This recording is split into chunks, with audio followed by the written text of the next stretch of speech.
Okay, The Gods Must Be Crazy. This is a movie from the early 1980s, made by a South African filmmaker and filmed in South Africa.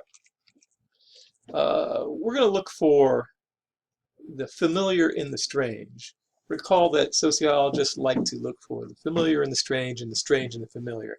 In this one, I think that most of the movie is going to be fairly strange to you. Most of us have never seen a South African movie. Most of us are unfamiliar with the ins and outs of South African culture. Plus, there's a lot of just unusual landscape, animals, even the trees are different. So it's inherently strange to us to watch this movie from the perspective of a citizen of the United States who's never been to South Africa.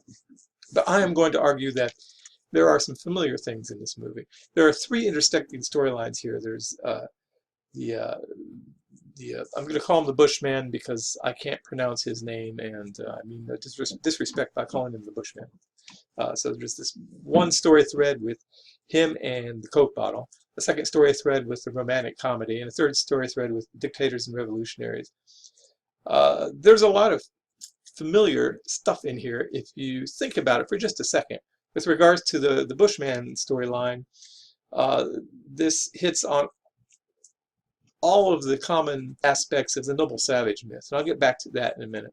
Romantic comedy, we've all seen this before. It's also very common when we have a film about people of color to have white characters at the center of the film and white characters being in charge. So certainly that phenomenon should be familiar to you. And the dictator versus the revolutionaries, well, we probably don't see that very often, although I have seen other comedies that make light of this kind of situation. Woody Allen's movie Bananas from the 1970s would be one example. Let's look at the idea of the noble savage myth. This is the idea that uh, people living in uh, tribal communities are somehow happier, more content, at one with nature, more peaceful, less materialistic.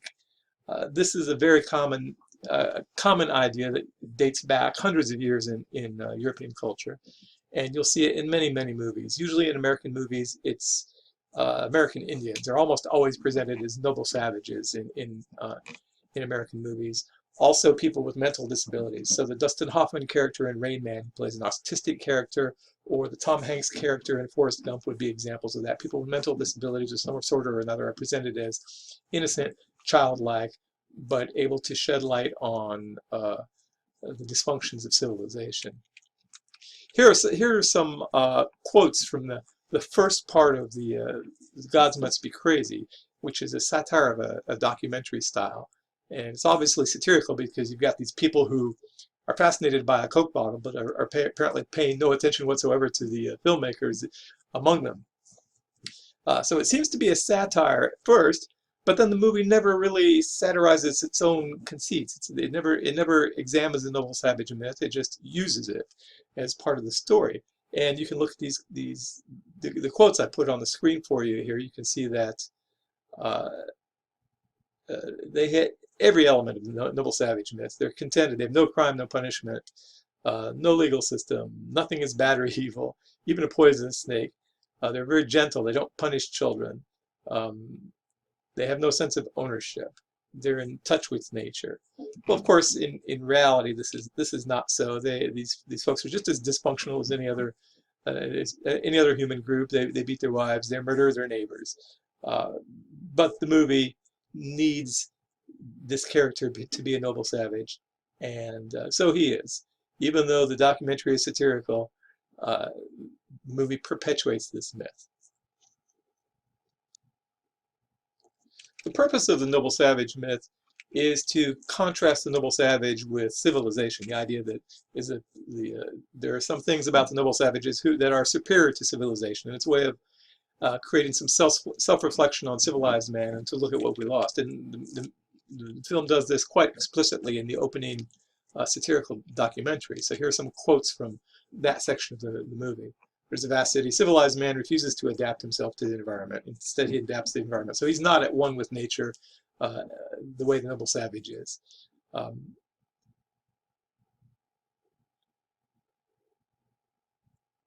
So clearly, they're arguing that the Bushmen are somehow superior to the white man. At the same time, they make the film uses the Bushman as a source of comedy.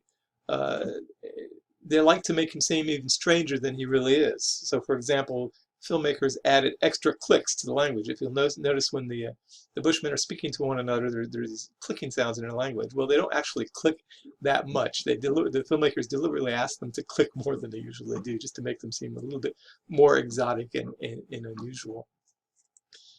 The main actor, the central Bushman actor, actually worked as a cook at a children's school. He didn't live at one with nature. He liked to get paid. He didn't just throw money on the ground.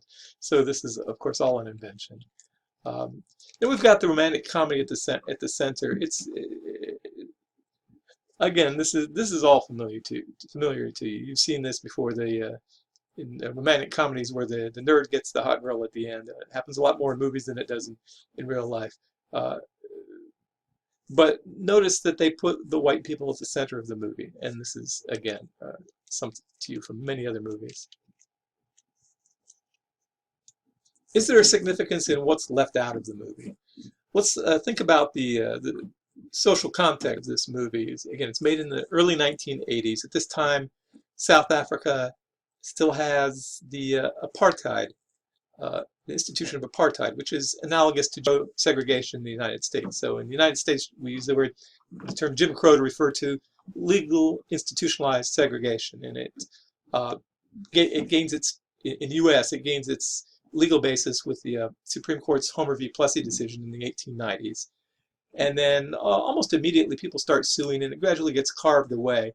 But it still becomes institutionalized. In the 19-teens, under the Woodrow Wilson administration, the federal government gets Jim Crowed, and people of color working in the federal government are relegated to only menial labor and jobs, working as janitors or cooks and so forth. They're essentially pushed out of any kind of middle-class positions in U.S. government. In the 1930s, the NAACP's legal team gets going and begins realizing some legal success and carving away more at Jim Crow. It becomes diminished. 1940s, more decisions, and then finally it culminates in 1954 with the Brown v. Board of Education decision, which does away with segregation in public schools. And then 10 years later, in the mid-60s, you get the Civil Rights Act. Congress passes the Civil Rights Act. So anyway, by 1970, there is no legal basis for segregation in the U.S. So for Americans, Jim Crow is something that exists primarily between 1890 and 1970, roughly speaking, at least legally. In South Africa, that is somewhat different trajectory. Apartheid there gets going in 1948, and it doesn't end until South Africa experiences a different trajectory than the United States. In South Africa, apartheid gets going in 1948, and it persists all the way until 1994. And instead of gradually being carved away at, as it was in the United States, it came to more of a sudden end. At the time it was being made, South Africans were legally categorized into 4 different categories. So it's white, African, colored, which would be people of mixed race, and Indian, people of descent from India. And there were several sub-classifications in those last 2 categories. Non-white people were effectively disfranchised, did not have much in the way of political rights.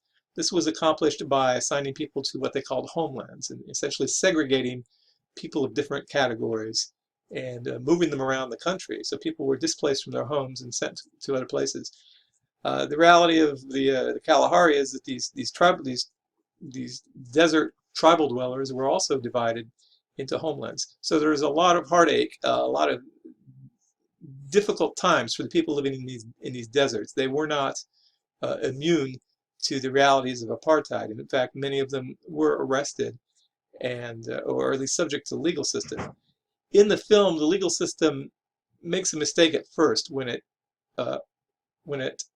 imprisons the main Bushman character for illegally shooting an animal, illegally killing livestock, and put him in jail. But then legal system realizes its mistake and it lets him go, and things turn out okay. So it's essentially a benevolent legal system in the end. In reality, not so much. So although the film portrays itself as a comedy and leaves out politics for the most part, it seems to be supporting or at least not criticizing the existing reality, and it's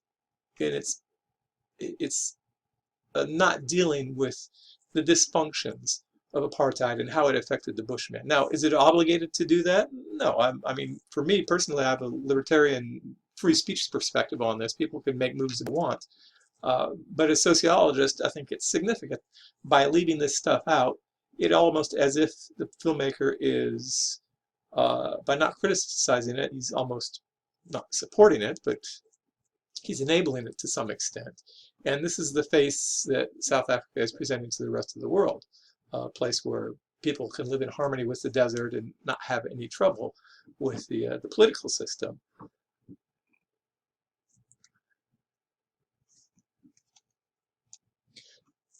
I think we can look at the third storyline in the same way, where you have the conflict between the Black African government and the revolutionaries, and this seems to show both sides as essentially incompetent and somewhat corrupt and evil. And the film is using the stereotype of Africans being unable to govern themselves. Again, the film is portraying itself as a comedy, but you see elements of white supremacy just coming through at the edges, coming through the seams in this storyline in particular. Even the supposedly legitimate black government seems to be rather incompetent and brutal, not to mention the revolutionaries. So the film doesn't seem to be sympathetic to either side in the government versus revolutionaries storyline. Indeed, the revolutionary leader is modeled pretty closely on an actual leader, has a very similar name to an actual leader at the time. So even though the filmmaker claims to be doing nothing making a slapstick comedy, there is politics slipping through here. And as sociologists, we should be aware of what's going on. What are the cultural stereotypes at play? How do power relations such as politics make their way into the movie? We can read the movie as a cultural artifact, regardless of what the filmmaker intended.